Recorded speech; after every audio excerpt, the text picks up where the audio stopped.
बिहार की बात कर लेते हैं। अब बिहार में जल्दी विधानसभा चुनाव की तारीखों का ऐलान हो सकता है। मुख्य चुनाव आयुक्त ज्ञानेश कुमार की अगुवाई में निर्वाचन आयोग की टीम तैयारियों का जायजा लेने के लिए पटना पहुंच गई। चुनाव आयोग की टीम 2 दिनों के दौरे पर पटना पहुंची और इस टीम में चुनाव आयुक्त सुखबीर सिंह संधू और विवेक जोशी भी शामिल हैं। आज चुनाव आयोग राजनीतिक दलों के साथ अहम बैठक करेगा। राजनीतिक दलों के प्रतिनिधियों के साथ उच्च स्तरीय बैठक सुबह 10 बजे शुरू होगी और इस बैठक में बीजेपी, जेडीयू, आरजेडी, कांग्रेस सहित प्रमुख दलों को आमंत्रित किया गया है। इसके बाद आयोग की बैठक जिले के वरिष्ठ अधिकारियों और पुलिस अधिकारियों के साथ होगी। इस बैठक में चुनाव के दौरान प्रशासनिक तैयारियों और कानून व्यवस्था को लेकर चर्चा होगी। 5 अक्टूबर 2025 को दोपहर 2 बजे चुनाव आयोग प्रेस कॉन्फ्रेंस करेगा, जिसमें तैयारी और आगे की योजनाओं के बारे में विस्तृत जानकारी दी जाएगी, डिटेल में बताया जाएगा।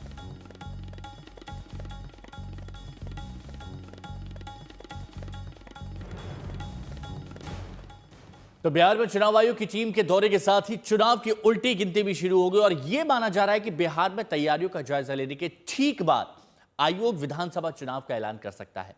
और इस बीच सियासी दलों की सरगर्मी बढ़ गई है। सरकार की ओर से बहुत सी योजनाओं का ऐलान किया जा रहा है। विपक्ष वोटरों को लुभाने के लिए बहुत सारे वादे कर रहा है, जिससे चुनाव से ऐलान से ठीक पहले बिहार का सियासी माहौल बेहद गर्म है।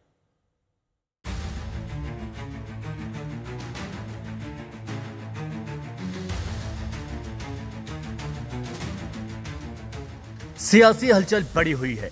घोषणाओं, ऐलानों की भरमार है। बिहार में अब बस चुनावी तारीखों के ऐलान का इंतजार है। चुनावी तैयारियों का जायजा लेने के लिए आयोग की टीम पटना पहुंच चुकी है। अब सभी दलों की निगाहें चुनाव आयोग पर टिकी हैं। उधर इन तैयारियों के बीच जनता को लुभाने की भी हर कोशिश हो रही है। एक दिन पहले हुई कैबिनेट बैठक में सीएम नीतीश कुमार ने जनता के लिए तोहफों की बारिश कर दी। कैबिनेट मीटिंग में अलग अलग विभागों के 129 प्रस्तावों पर मोहर लगा दी।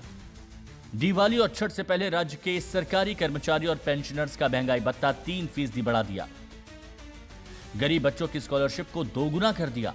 साथ ही बैठक के बाद महिला वोटरों से चुनाव में ख्याल रखने की अपील भी कर डाली। आप सब महिलाओं को भी हम कह रहे हैं कि हम लोगों ने इतना महिलाओं को किया, एक एक तरह से काम किया और लड़कों को भी किया, सब तरह से कर दिया और कर ही रहे हैं हम लोग पूरे तौर पर।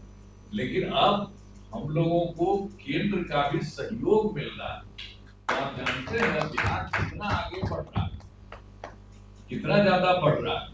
तो बढ़ रहा है, इसीलिए हमको तो लगता है कि अब इस बार जब चुनाव होने वाला है तो यहाँ ध्यान दीजिएगा।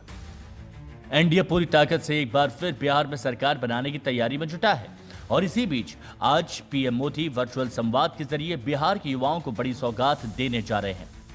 प्रधानमंत्री जी लगातार किसानों के साथ संवाद कर रहे हैं, महिलाओं के साथ संवाद कर रहे हैं, तो स्वाभाविक है युवा को कैसे छोड़ सकते हैं। युवाओं के लिए जो प्रधानमंत्री जी ने और बिहार के मुख्यमंत्री ने काम किया, उसके सीधा संवाद।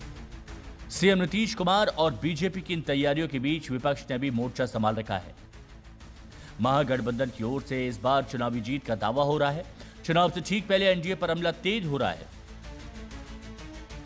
अब बिहार का संगठित भ्रष्टाचार और खुदरा भ्रष्टाचार सारे रिकॉर्ड तोड़ चुका है। नीतीश जी भ्रष्टाचार के धृष्ट राष्ट्र हो गए। बिहार चुनाव की उल्टी गिनती शुरू हो गई है। सियासी दलों ने तैयारियां तेज कर दी हैं। बिहार में चुनाव सरगर्मी बढ़ी हुई है। पटना से शशि भूषण के साथ रोहित कुमार सिंह, आज तक।